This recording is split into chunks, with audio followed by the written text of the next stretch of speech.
Lens की focus दूरी के लिए न्यूटन सूत्र सीखने वाले हैं, जो 3 नंबर में ज्यादातर आने की कोशिश संभावना रहती है कि इस टॉपिक से क्वेश्चन हर बार ज्यादातर पूछ ही लेता है। ये इस टॉपिक से पहले 2025 में पूछा गया था इसी साल। पतले लेंस की फोकस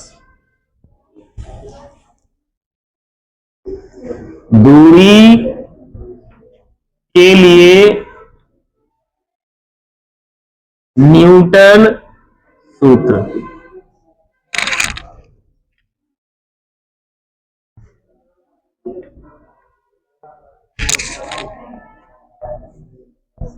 अब चित्र को इसके लिए सबसे पहले ध्यान में सही तरीके से देख लेना, क्योंकि आप गलती इन्हीं में करते ज्यादातर।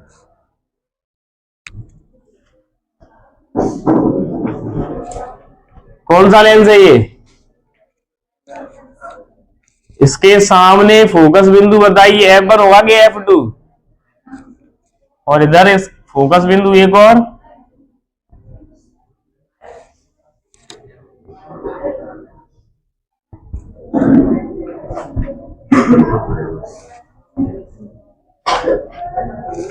यहां मान ली हमने एक वस्तु,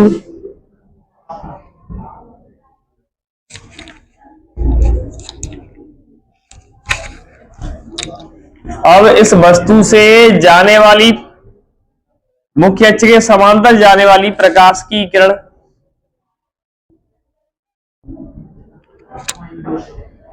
बताओ अपवर्तन के बाद कहां से गुजरेगी? आवाज सबकी आनी चाहिए, पता नहीं है क्या तुम्हें? कहां से गुजरती है? फोकस से होकर गुजरेगी।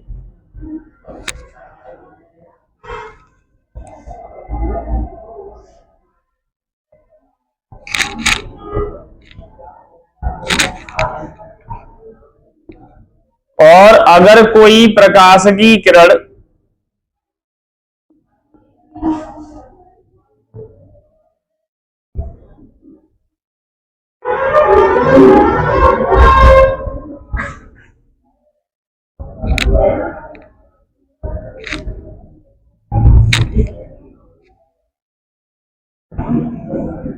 F1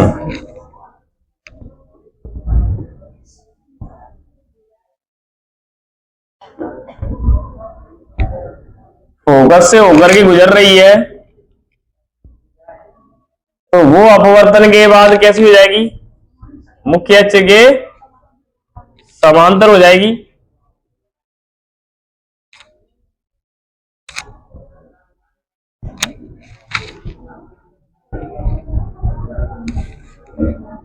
तो प्रतिबिंब कहां बन रहा है? इस F2 के बाद में। इतना समझ में आया? फिर से देखो, सबसे पहले अपन ने एक लेंस लिया और लेंस के सामने इधर F1 और लेंस के उधर साइड F2 दोनों फोकस बिंदु है, और यहां पर वस्तु रखी है जिसको अपन ने नाम दे दिया AB।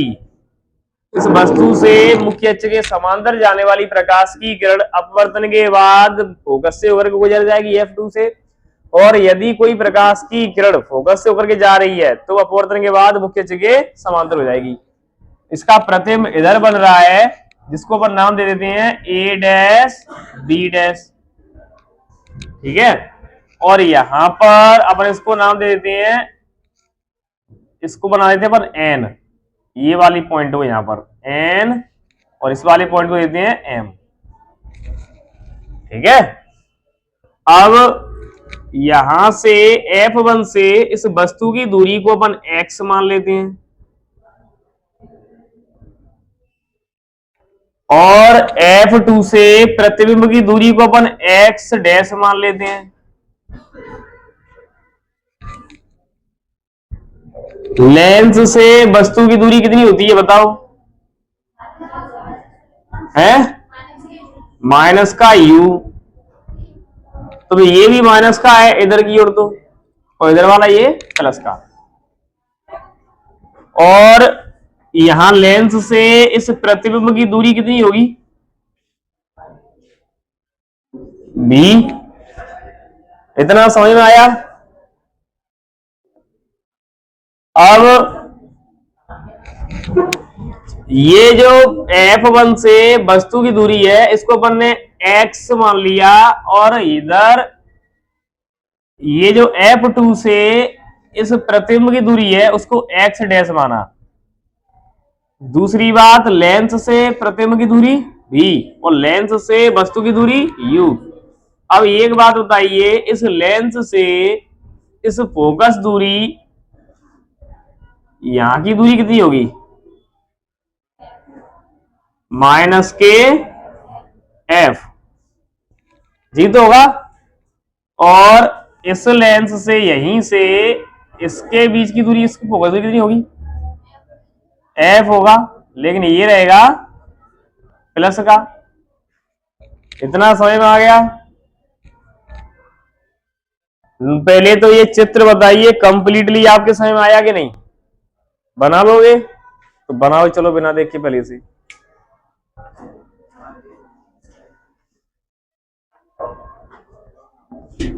विकास देखो इधर, इसे क्या कहते हैं बताओ? इस वाले पॉइंट को प्रकाशिक केंद्र, क्या लिखेंगे यहां? C। अब आपको इसमें त्रिभुज दिख रहा है ABF1 दिख रहा है। तो पहले तो आप इसमें त्रिभुज दिया है ABF1 तथा एक और त्रिभुज आपको दिख रहा है ये CMF1 दिख रहा है, CMF1।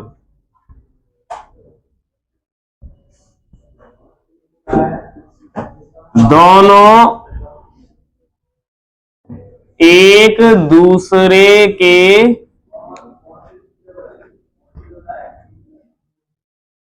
समरूप हैं।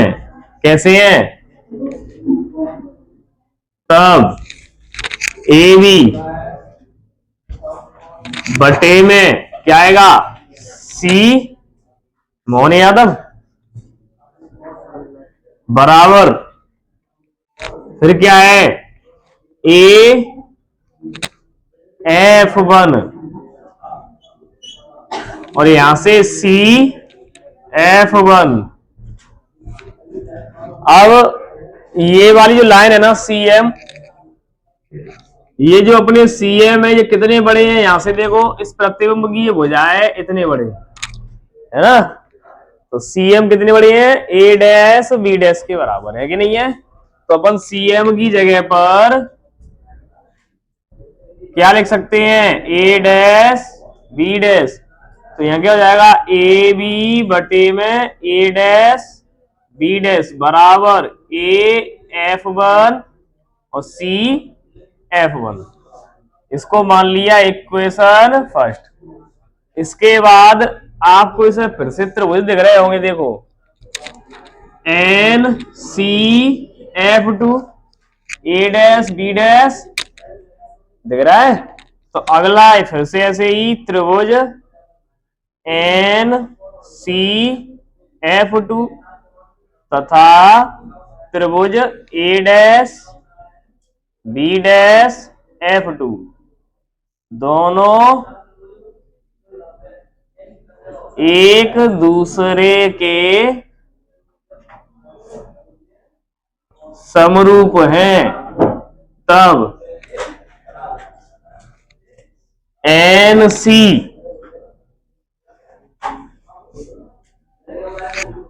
बटे में A डैश B डैश बराबर CF2। ये हो गया CF2 बटे, यहां पर क्या हो जाएगा? बटे में A डैश F2। इतना समझ में आया? अब आपको यहां पर एक लाइन और दिख रही होगी, ये वाली जो NC लिखा है। तो NC के बराबर वस्तु है AB, तो NC की जगह पर अपन क्या लिख सकते हैं? तो यहां पर ए बी बटे में ए डैश बी डैश बराबर सी F2 बटे ए डैश F2। ये हो गया समीकरण 2। अब आप जानते हो समीकरण 1 व 2 के LHS बराबर है, तो फिर RHS भी क्या हो गए?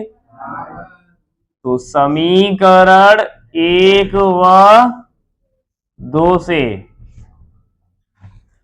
समीकरण 1 में देखो ये वाली साइड ए डैश कहां गया ये रहा, ए बी बटे में ए डैश बी डैश, इधर दूसरे वाले में भी ए बी बटे ए डैश बी डैश दोनों बराबर हैं, तो ये दोनों बराबर होंगे। तो अपन लिख लेंगे ए F1 बटे में सी F1 बराबर सी F2 बटे में ए डैश F2। अब यहां चित्र से मान रखने पर रख दो, ए डैश F1 की वैल्यू क्या है? कहां गया जरा, ए डैश F1 है। अबे ए डैश F1 कहां से आ गया? फिर ए F1 है ये, तो ए F1 ही तो लिखा है, हम ए डैश F1 क्यों कह रहे हैं? फिर ए F1 है ना, और लिखा हमने बने वो डैश डैश लगाते गए हैं, जी तो हो गया है जी, सही लिखा है पूरा डैश, एफ पर डैश लगा दिया, वहां देखो F1 है जी, अब सही है, जैसा लिखा है वैसे पढ़ने लगे भाई। ए F1, तो ए F1 कितना है? -x बटे सी F1, सी F1 कितना है? माइनस का F बराबर सी F2, सी F2 कितना है? ए डैश F2, ये रहा ए डैश F2 कितना है? x डैश, माइनस से माइनस ये इधर आ जाएगा, तो x डैश बराबर f, एक सेकंड, एक है f और एक है f डैश मानना पड़ेगा, इधर वाले अपन ने डैश में लिए है ना ये, तो ये भी डैश में लो, ठीक है, कि एक जैसे हो जाएंगे। फिर जब इधर वाले अपन डैश में लिए सब, तो फिर डैश, तो ये हो जाएगा ए, और ये कहां गया, ये वाला था ना F2 वाला, ये f डैश हो जाएगा, हो गया। यही पतले लेंस की फोकस दूरी के लिए न्यूटन का सूत्र है। हो गया, नोट कर लो, फिर से बताना है क्या? इतनी जरूरत पड़ रही है, कितना आसान था। एक त्रिभुज जे वाला ले लिया, इसी के समरूप एक त्रिभुज जे वाला ले लिया, सॉल्व किया, ए बी इधर CM मोहन यादव जी बराबर ये ए F1 ऐसे सी F1। अब अपन जानते हैं कि CM जितने बड़े हैं उतनी बड़ी तो हमारी ये लाइन है ए डैश बी डैश, तो हमने CM की जगह पर ए डैश बी डैश लिख दिया। अब इसके बाद इसको समीकरण 1 बना दिया, फिर इसके बाद त्रिभुज आपको दिख रहा है NC F2, ए डैश F2, इन दोनों को लिया, तो NC ये वाली लाइन और ए डैश बी डैश वाली लाइन कंपेयर करा दी, बराबर सी F2 और ए डैश F2। अपन को बताया NC AB के बराबर है, तो हमने NC की जगह पे AB लिख दिया, समीकरण 2 बना दिया। अब LHS और RHS बराबर कर दिए, बस आंसर आ गया।